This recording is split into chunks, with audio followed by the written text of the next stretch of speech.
এক নম্বৰ প্ৰশ্নটোত কোৱা হৈছে যে এটা সংখ্যা 3 গুণৰ লগত 9 যোগ কৰিলে 45 হয়, সংখ্যাটো কি? তো এটা সংখ্যা আমাৰ ধৰিব লাগিব, এই সংখ্যাটো আমি সমাধান কৰি লওঁ। এইখিনিত এটা সংখ্যাৰ 3 গুণ ধৰা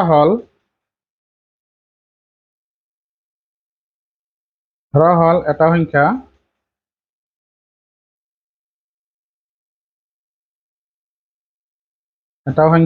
আমি ধৰিলো x বুলি আমি ধৰি ললো। তেতিয়াহ'লে প্ৰশ্ন মতে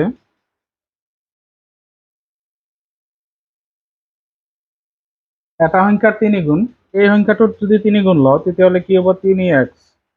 3x হ'ব। তাৰ লগত যদি আমি 9 যোগ কৰোঁ, অৰ্থাৎ 9 যোগ কৰিলে কিমান হয়? 9 যোগ কৰিলে হয় আমাৰ 45 = 45। গতিকে ইয়াত আমাৰ সংখ্যাটো কি হ'ব উলিয়াব লাগে। তেতিয়াহ'লে আমি এইটো সমাধান কৰোঁ। ইয়াত আমাৰ 9 যদি আমি সোঁফালে দিওঁ তেতিয়াহ'লে মাইনাছ হ'ব। 3x = কাৰণ ইয়াতে প্লাছ হৈ আছে, 45 - 9। তাৰপিছত 3x = 45-ৰ পৰা 9 যদি আমি মাইনাছ কৰোঁ তেতিয়াহ'লে 36 পাম।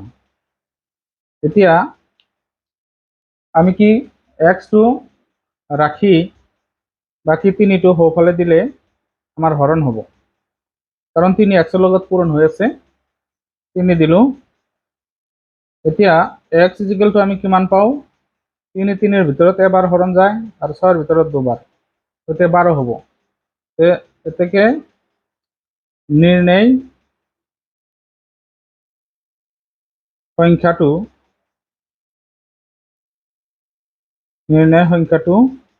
12 হ'ব। কাৰণ আমাক কৈছে 12 কি সংখ্যাটোৰ 3 গুণৰ লগত 9 যোগ কৰিলে 45 হয়। তেতিয়াহ'লে আমি প্ৰমাণ কৰি চাব পাৰোঁ, সংখ্যাটোৰ যদি 3 গুণ লওঁ, অৰ্থাৎ 3 12 যোগ যদি 9 দিওঁ, 3 12 × 36 আৰু যোগ 9, এই দুটা যোগ কৰিলে 45 হয়। গতিকে আমাৰ সত্য এইটো উক্তিটো। এতিয়া 2 নম্বৰটো আমি কৰোঁ। 2 নম্বৰত দিয়া আছে আমাৰ কি যে 3টা ক্ৰমিক অখণ্ড সংখ্যাৰ যোগফল সৰু সংখ্যাটোৰ দুগুণতকৈ 10 বেছি, সংখ্যাকেইটা উলিওৱা। 3টা ক্ৰমিক অখণ্ড সংখ্যা কৈছে, তেতিয়াহ'লে আমি 3টা ক্ৰমিক অখণ্ড সংখ্যা ধৰিব লাগিব।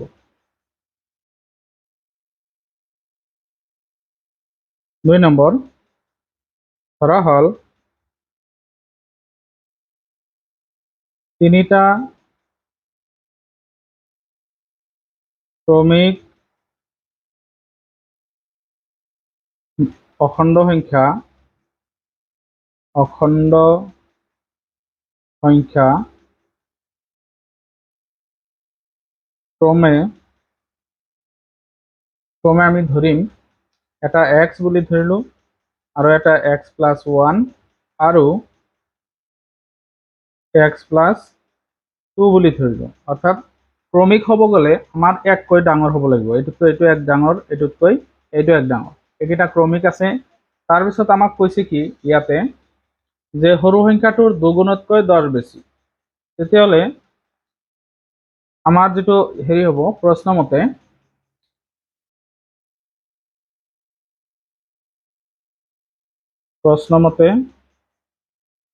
আমাৰ এইকেইটাৰ যোগফল কৈছে, আমাক কৈছে যে 3টা ক্ৰমিক অখণ্ড সংখ্যাৰ যোগফল। তেতিয়াহ'লে আমাক এইকেইটা কি কৰিব লাগিব? যোগ কৰিব লাগিব। অৰ্থাৎ x + 1 + x + 2, এই 3টা সংখ্যা আমি কি কৰিলোঁ? যোগ কৰিলোঁ। যোগ কৰিলে আমি কি পাম? সৰু সংখ্যাটোৰ দুগুণতকৈ 10 বেছি। তো সৰু সংখ্যাটো হ'ল আমাৰ ইয়াৰ ভিতৰত এইটো হ'ল সৰু সংখ্যাটো। তেতিয়াহ'লে সৰু সংখ্যাটোৰ 2 গুণ, অৰ্থাৎ 2x, তাতকৈ 10 বেছি। 10 বেছি হ'লে 10 যোগ দিব লাগিব। তেতিয়াহ'লে এইটো হ'ল আমাৰ পদ্ধতি। এতিয়া আমি ইয়াত সমাধান কৰিম x-ৰ মানটো কি হ'ব। তো x প্লাছ, আমি ব্ৰেকেটটো উঠাই দিলে x + 1 + x + 2, 2x + 10। এতিয়া এইফালে আমি x কেইটা যোগ কৰি দিওঁ, x এটা, দুটা, 3টা, গতিকে 3টা x যোগ কৰিলে হ'ব 3x, আৰু সংখ্যাকেইটা যোগ কৰিলে 1 আৰু 2 যোগ কৰিলে হ'ব 3। গতিকে ইয়াত হ'ব 2x + 10। এতিয়া যদি আমি কি কৰোঁ, এক্স কেইটা একেলগ কৰোঁ, তেতিয়াহ'লে 3x আৰু এই 2x এইফালে আহিলে হ'ব -2x ইকুৱেল টু 10 ৰৈ গ'ল এইফালে, আৰু এই 3 যদি সোঁফালে যায় -3 হ'ব, কাৰণ ইয়াতে প্লাছ হৈ আছে। এতিয়া 3x পৰা 2x গ'লে x থাকিব, এটা x থাকিব, আৰু 10 পৰা 3 গ'লে, অৰ্থাৎ 10 পৰা 3 গ'লে 7 থাকিব। x ৰ মান আমি কিমান পালোঁ? 7 পালোঁ। গতিকে এই সংখ্যা তিনিটা কি হ'ব? এতেকে সংখ্যা তিনিটা হল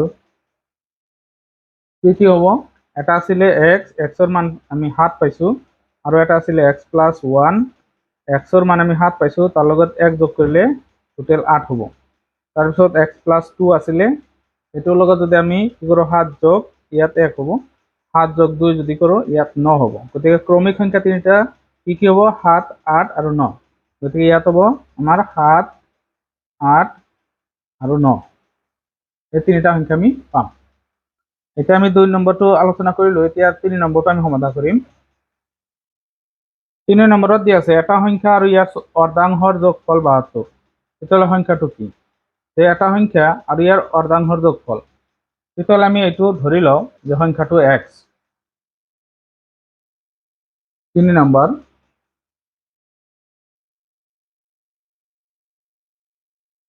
ধৰা হ'ল সংখ্যাটো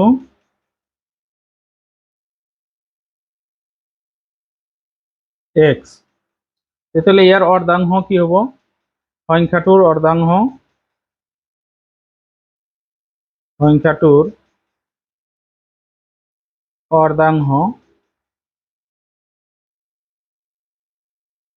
অৰ্ধাংশ মানে আধাংশ, অৰ্থাৎ 1/2x। এই দুটাৰ যোগফল কিমান হয়?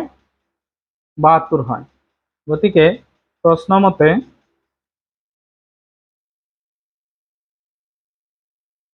সংখ্যাটো আৰু সংখ্যাটোৰ অৰ্ধাংশৰ যোগফল হয়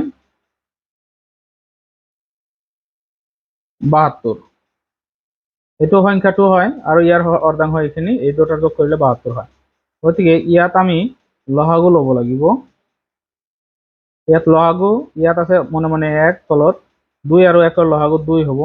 1 2 এৰ ভিতৰত হৰণ যায় দুবাৰ, 2x পূৰণ হ'লে 2x প্লাস 2 2 এৰ ভিতৰত হৰণ এবাৰ, 1 পূৰণ 1, ইয়াত x হ'ব এটা। তাৰপিছত 2x আৰু x যোগ কৰিলে 3x হ'ব, আৰু 2 হৰণ হৈ আছে, সোঁফালে গ'লে পূৰণ হ'ব। গতিকে 7 × 2, সৰি ইয়াত 7 নহয়, ইয়াত 72 হ'ব। তাৰপিছত আমি 3 সোঁফালে দিম, 3টো x ৰ লগত পূৰণ হৈ আছে, সোঁফালে গ'লে কি হ'ব? হৰণ হ'ব। গতিকে x ৰাখি দিলোঁ, 72 × 2/3। 3ৰে যদি 72ক হৰণ দিওঁ, 3 7ৰ ভিতৰত দুবাৰ যায়, আৰু 1 বাছে 12ৰ ভিতৰত 4 বাৰ যায়। গতিকে 24 পূৰণ 2। তেতিয়াহ'লে ইয়াত x ৰ মান আমি কিমান পাম? 48 পাম। তেতিয়াহ'লে সংখ্যাটো হ'ব আমাৰ কি? এতেকে সংখ্যাটো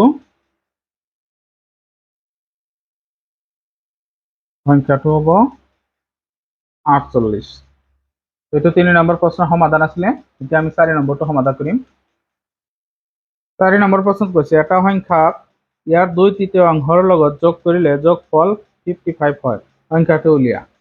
এটা সংখ্যাক ইয়াৰ 2/3, তেতিয়াহ'লে আমাৰ সংখ্যাটো ধৰিব লাগিব। তো আমি সংখ্যাটো ধৰি লওঁ। ধৰা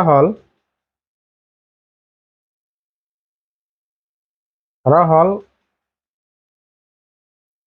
সংখ্যাটো x। তো সংখ্যাটোৰ 2/3, সংখ্যাটোৰ 2/3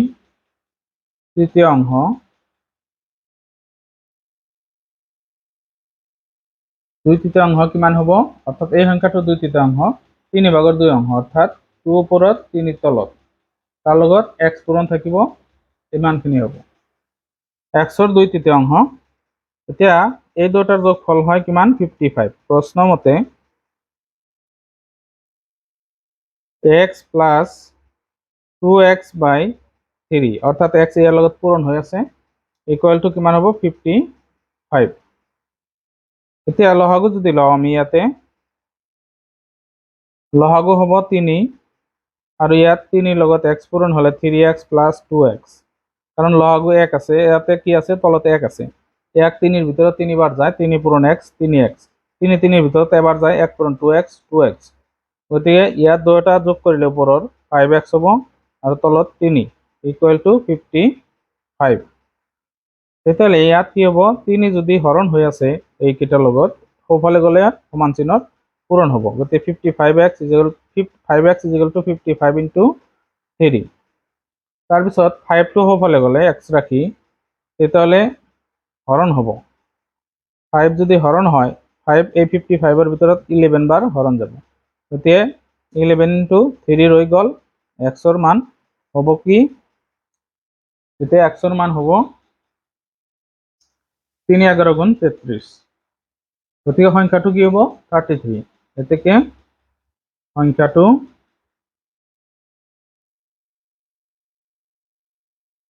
33 এইটো 4 নম্বৰ প্ৰশ্নৰ সমাধান আছিলে গতিকে ভিডিওটো ইমানতে সামৰিছো যদি ভিডিওটো ভাল লাগে প্লিজ চেনেলটো সাবস্ক্ৰাইব কৰি দিব লাইক কৰিব শেয়াৰ কৰিব আৰু পৰৱৰ্তী ভিডিওৰ কাৰণে আমাৰ চেনেলটো সাবস্ক্ৰাইব কৰি ৰাখক ধন্যবাদ